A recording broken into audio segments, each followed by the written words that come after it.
What's up, guys? Welcome back again to Pimp Daddy Destro, back again with another action figure review. And as you can see today, we do have a special guest with us, the Planet Devourer himself, Galactus. And I wonder what we may be reviewing today. Something that actually came in the mail a few days ago. It's the Heralds of Galactus 2-pack. I'm gonna have to sit this guy down for a second. Holy mackerel. He does take up a lot of the frame.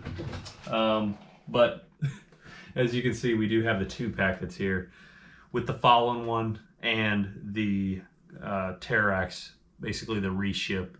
I actually do have the Build-A-Figure, so we're gonna check the likeness of them once we get the box open. But getting back to the box itself, on the front you do have a digital render of the action figures of the Fallen one and Terrax. And as you can see here on Terrax, you do see the thigh swivel. So we're gonna get to that once we actually open up the box. Not sure if he has a thigh swivel. I've heard he doesn't.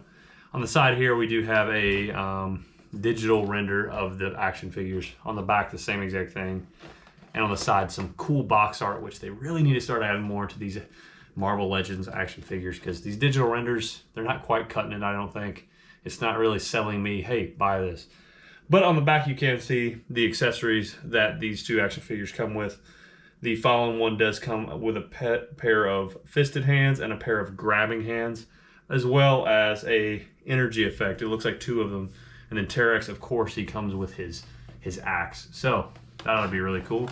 But guys, we are going to get this box open and get to reviewing these action figures. So stay tuned. All right, guys, here is Fallen one actually out of the package. And boy, does these overhead ring lights make the hair and the actual power effects look really cool. So who is the Fallen one? A brief summary of this guy. He is the first Galactic Herald that Galactus tried to make, and he ended up taking over something, I think it was dark magic or something like that, and instead of the cosmic radiation that normal Galactic Heralds possess, and it eventually turned him into a cruel herald, and so Galactus had to imprison him. And this basically gave him the powers of, you know, like light speed travel and super strength and stuff like that. But overall, really cool character. Definitely more of an obscure Galactic Herald, but that's okay. You know, since we have Galactus, we want all the Galactic Heralds, and you can't have them without this guy. So I believe this guy, and right off the bat, I'm probably going to get this wrong, but I think this is the Grim Reaper body. I might be wrong, but no butterfly joints on this guy. Feels very different than normal Marvel Legends. Has a basic, like, kind of navy blue, gray tint to him. Kind of like Riot almost in the new Amazon 3-pack. But not bad. Definitely a different paint. It feels certainly different in the hands. Maybe it's the plastic itself. My little deficiency with this action figure, man, there's something going on with the left leg. I don't know if it's warped legs or something like that. I might have to heat it up.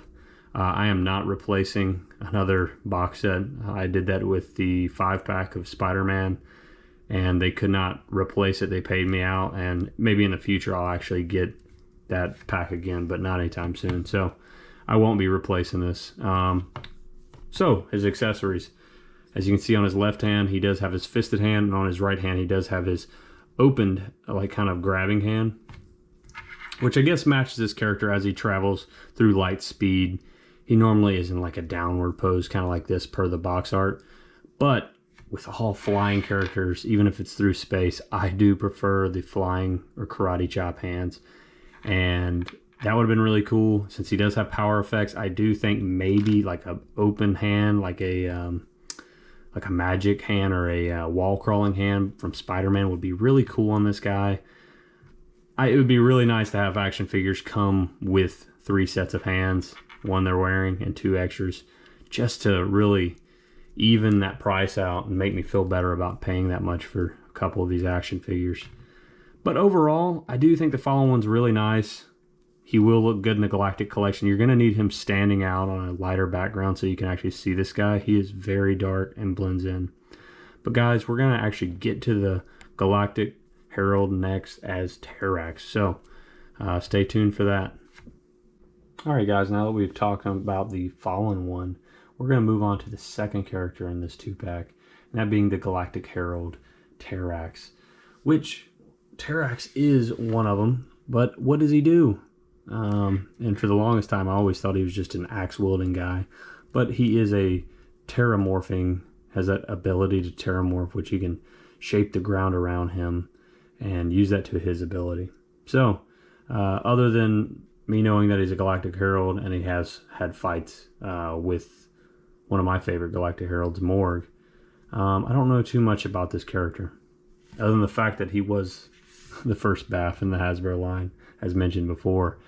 And this is no exception. This figure is almost exactly the same as the Build-A-Figure. I'm not sure if you could just pull the arms out kind of like the Build-A-Figure and you could piece them back together. I'm not sure if you can do that with them.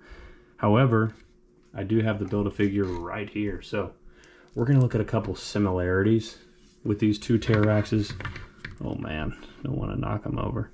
So standing side by side, you might have a hard time telling which is which, but some of the things are the paint job. The paint job on the new one I love a lot more.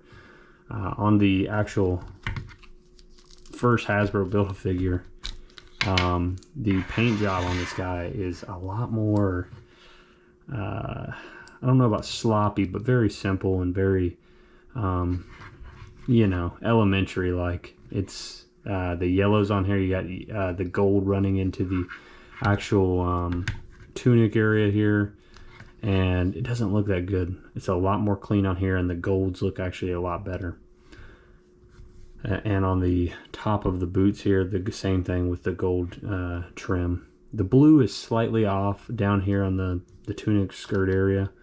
The gloves look to be the exact same, and actually there is like no, I'm right about that. The actual chest piece seems to be molded in a different type of plastic. The one in the 2-pack is a bit shinier, and the one on here has it's just kind of like a matte red, just a plain red, nothing too crazy about it. So that's pretty neat. When you do go to the back, but nothing with a head sculpt or nothing like that.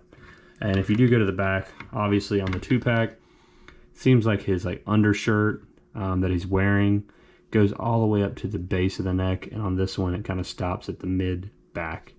So depending on what you prefer, you know, these are basically interchangeable figures though. If you picked up the Build-A-Figure like I did, I picked them up like 2 years ago. Huge mistake. Didn't know they were going to release this guy again, and if they did, it would be a completely different one. But no. So honestly, I'm not complaining too much. I don't know if I'm going to get rid of one of them. If I am, it might be the Build-A-Figure, honestly. I just like the paint a lot better on this 2-pack one. It's a lot cleaner, a lot better done. So, but guys, if you did like this review, please like and subscribe, and stick around for these action shots of these two characters that I'm going to have. And just be ready for many, many more videos, hopefully in the month of December. I'm still targeting trying to get that top 10 best action figures of the year 22 for me. So stay tuned for that. Thank you again for tuning in, guys, and I hope to catch you next time on Pimp Daddy Destro. Take care.